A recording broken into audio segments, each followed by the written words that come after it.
you know, the basic Trumpian operation, the formula was provided by Steve Bannon half a year ago. Now even Hexet and Trump repeated that United States is now in a practically civil war state, and that the enemy within, which then we can debate how they define it. Usually, it's a coalition of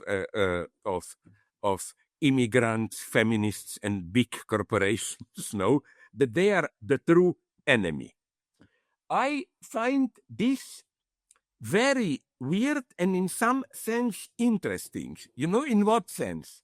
Usually, the formula of fascism is, let's define an external enemy so that we can fight it in a war to guarantee or to fortify, to establish inner peace and unity.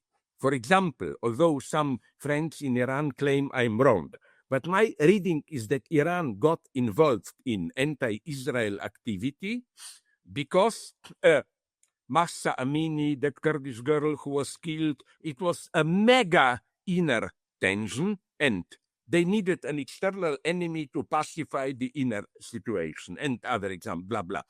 But, and this is also, incidentally, the usual formula of Marxism. No, we to account for anti-Semitism or usually other forms of racism. When you have an inner antagonism, class struggle, race struggle, you need an external enemy to use this as a pretext to stabilize the situation. But my God, I laughed so much. You know that Trump is now doing almost, not quite, the opposite. He's acting like a weird Marxist. He, in foreign politics, he now plays a big peacemaker. You know, maybe, I don't know what will happen. I know all the madness. Now even Gaza and blah, blah, blah. You know, he's boasting. In my 80 days or how much I stopped 7 wars. I always like these numbers. 7 is a big magical number. You know, when you have something big, it's always, don't ask me why number 7. But he says the war we have is inside, you know, so it's almost the opposite. No, outside peace, within the United States, a war. Okay, there are many things to say with this, because his peacemaking usually involves threats of total destruction, bombing other countries. But nonetheless, the idea is, with poor, brutal, pragmatic calculation, peace can be maintained around the world, but here in the USA, we are in an inner war. Why is this important? Because, and I would like to hear you, do you know more than me? What I find ominous in this Quantico, it was at Quantico, these 2 speeches, is that it's clear the game Trump is playing.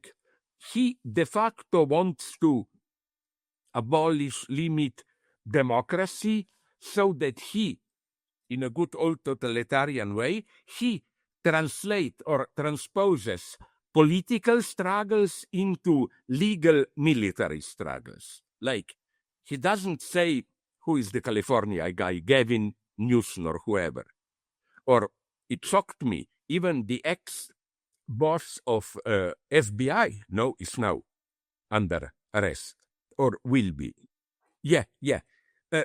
So he doesn't say, I don't agree with their political orientation and so on. No, he formulates it as legally unacceptable and even something to be triggered, controlled in a military way.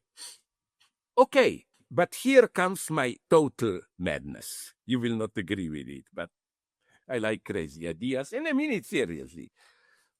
I'm here more and more convinced that our societies are so dismembered, chaotic, and so on, that the army could play a crucial, big, positive role.